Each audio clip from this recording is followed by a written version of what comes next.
المستشفى اللي انا جاي احكي عنها دي اسمها مستشفى الشفاء. المستشفى دي من اخطر وارعب المستشفيات اللي ممكن تسمع عنها او تشوفها. المستشفى دي اللي بيخشها الداخل مولود والخارج مفقود. المستشفى دي يعتبر مجزر آلي للبشر. السلام عليكم ورحمة الله وبركاته.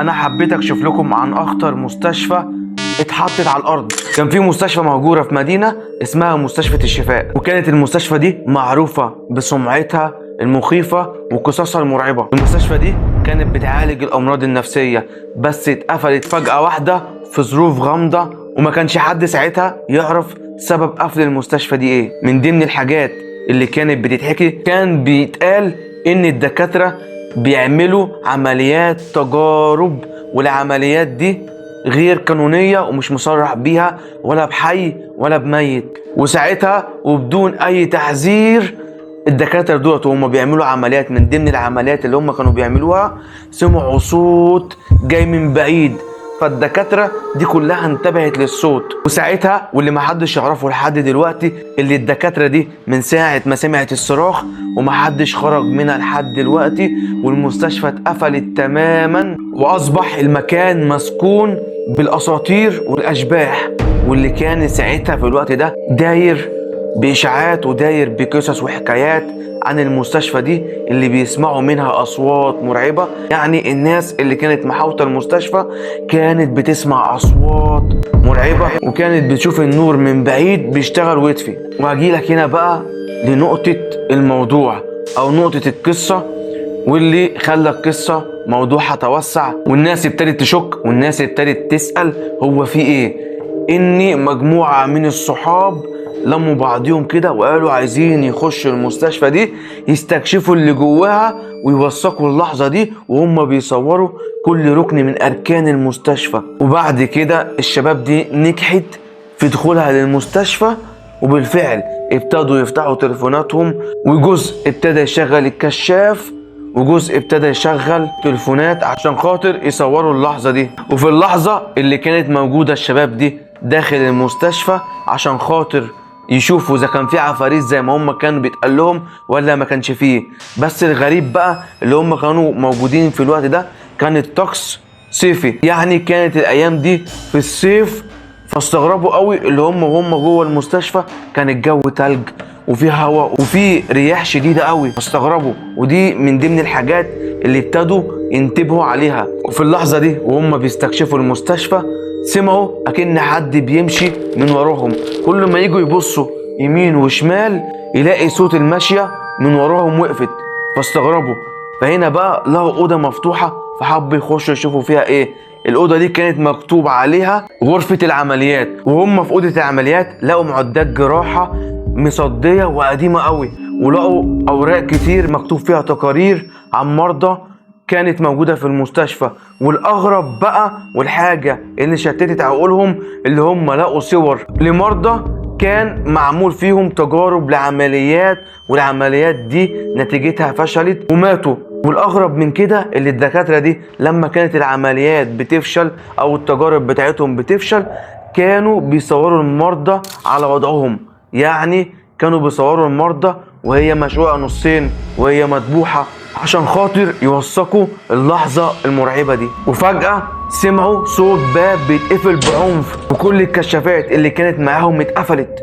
فهنا اتخضوا وصرخوا، وفيهم واحد كان بيصرخ بشدة وكان بيصرخ جامد وبيقول اللي كان في ايد محطوطة على كتفه، في ايد بتلمسه.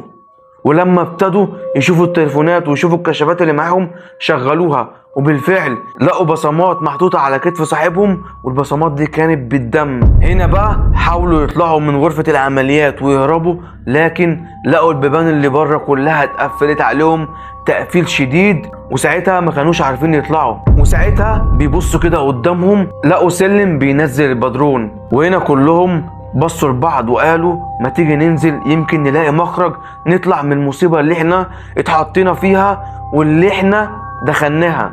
وبالفعل نزلوا من على السلم جري وهم كلهم محاوطين بعض. لكن الغريب وهم نازلين شموا ريحة فظيعة وريحة وحشة جدا قوي، وبيبصوا كده لقوا أوضة مفتوحة، فحبوا يخشوا يشوفوا فيها ايه.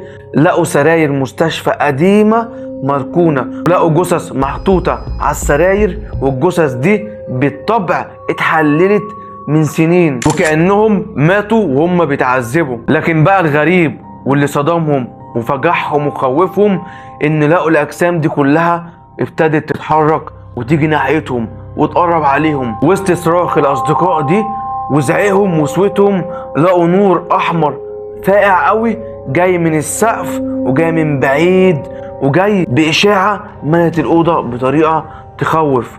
وسمعوا أصوات بتقول انتم هنا عشان انتوا اخترتوا ولن تخرجوا أبدا، يعني مش هتخرجوا من المكان ده، انتوا دخلتوا بمزاجكم لكن مش هتعرفوا تخرجوا بمزاجكم. في لحظة هستيرية واحد من الأصدقاء دي فقد سيطرته وابتدى يجري بشكل عشوائي، لكن اختفى تماما ولكن الأرض اتشقت وبلعته. الباقي ابتدى يهرب لما شاف ممر من بعيد وحاولوا كلهم يمسكوا ايديهم في ايدين بعض ويخشوا الممر ده. لكن وهم في الممر ده في نص الممر بالظبط لقوا باب خشب قديم مكتوب عليه اختاروا واحد، وساعتها كان في مفتاحين متعلقين في الباب، واحد اسود وواحد فضي. وبالتاكيد محدش فكر في اللحظه دي، وفيهم واحد مسك المفتاح الاسود حطه في الباب ولف المفتاح، واول ما لف المفتاح لقى الجدران كلها اتضايقت عليهم جامد. وسمعوا في اللحظه دي صوت مرعب جدا بيقول لهم كده الخطأ الاول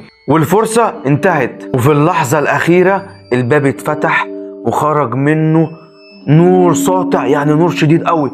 فهم ما عرفوش في اللحظه دي يطلعوا بره، ابتدوا يحطوا ايديهم على وشهم وابتدوا يرجعوا لورا خطوه بعد خطوه، خطوه بعد خطوه. وساعتها لما فتحوا عينيهم لقوا باب المستشفى كان مفتوح، بس ما عرفوش يطلعوا نتيجه الضوء الشديد اللي جه من فتحه الباب. وهنا بقى كانت اللحظه الاخيره، ودي كانت اخر يوم في حياتهم في المستشفى. والاغرب من كده اللي صورهم بقت موجودة على جدار المستشفى من بره ضمن صور الضحايا القدام. من ساعتها كل اللي كان بيعدي جنب المستشفى كان بيسمع صوت صراخهم وكأنهم بيحذروا لأي حد يقرب نواحي المستشفى من اللي كان بيحصل لهم. وكده الحلقة خلصت، انتظروا مني الحلقات القادمة، أقوى حلقات إن شاء الله. السلام عليكم ورحمة الله وبركاته.